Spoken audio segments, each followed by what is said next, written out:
Hi everyone! Today I'm going to be drawing this scene from the new Puss in Boots. Have you seen Puss in Boots: The Last Wish?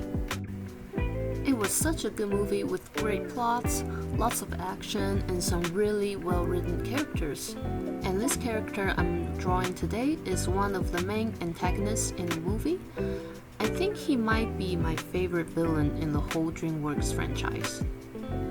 But if you're familiar with my art, you'll probably notice that I don't really draw non-human characters. I'm not even good at drawing animals, so this is kind of a challenge for me. When I'm drawing him, I try to pay attention to his silhouette. The overall design is quite simple, so it's important to build contrast through the shapes and colors. For the record, I'm not an expert. I'm still learning myself, so you'll still see me struggle a lot.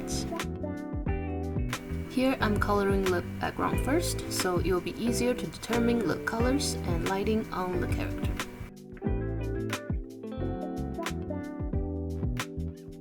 It was a bit tricky for me to figure out the texture of the flame. You can see me constantly painting and smudging, trying to replicate the texture in the original scene. It was really all just trial and error. Now that I'm happy with the background, I started to refine the line art, although it's more just guidelines. This is very different from my usual drawing process, since I almost always started with line art, but since the shape of the wolf is really simple, I figure I can get away with more loose lines.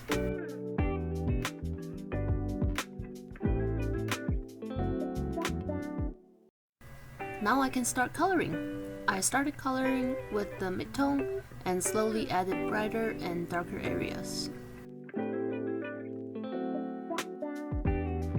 I also turned off the line art layer and slightly adjusted the shapes.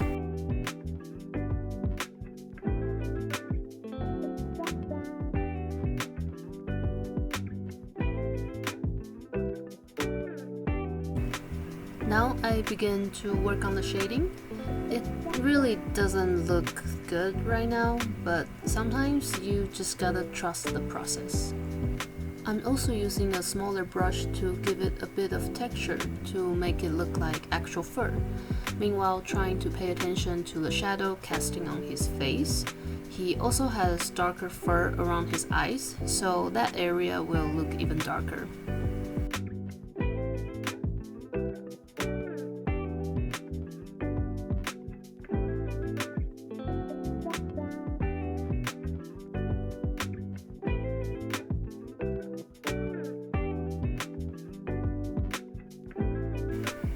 I don't think I want line art for this piece, so now I'm making small strokes around the outline to make him look a bit fuzzier.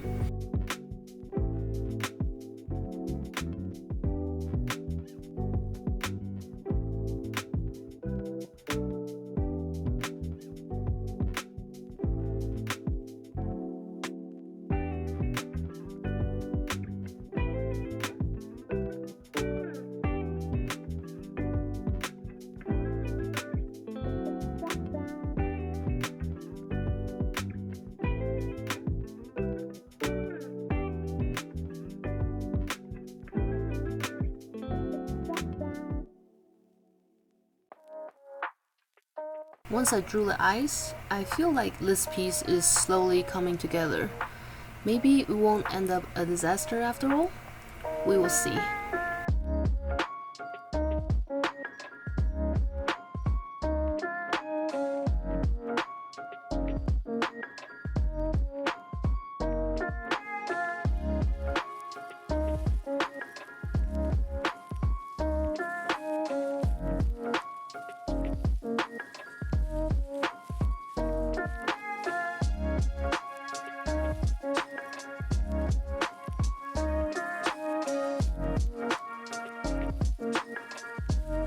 I merged all the layers and used the curve tool to adjust the colors again. Now it's time to apply some lighting onto him.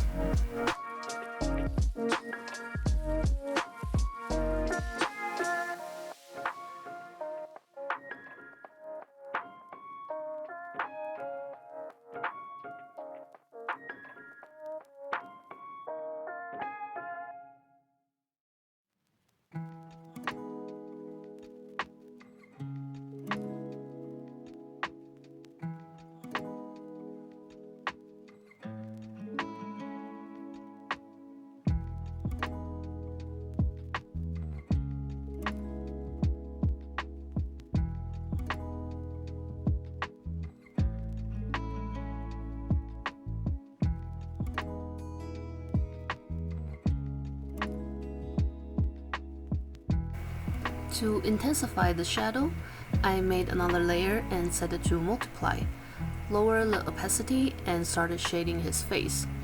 I think this is working very well. And here comes my favorite part, the highlights. I added another layer on top of it and set it to add. It works really well with intense lighting.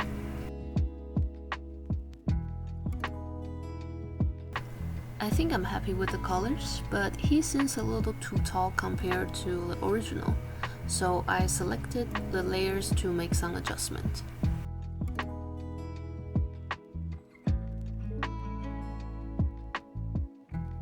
This is basically done. Now it's time to add the final touches, the subtitles. For the font, I used Helvetica Neue. Yes, you heard me. I had to Google how to pronounce it. Apparently, this is one of the commonly used fonts for subtitles. And yes, I Googled that too. Now, I could go with the original white subtitles, but I want to give it the vintage movie vibe. So I went with yellow, and I also made 3 more copies of the text layers, set them to overlay, and changed the colors to pure red, green, and blue, and slightly rearranged them. I think this is called chromatic aberration. Although by the time I'm done, you won't really notice the difference. It was still a fun experiment. And now it's done. What do you think? Let me know in the comments, and if you have seen the movie, let me know what you think about it. See you next time. Bye!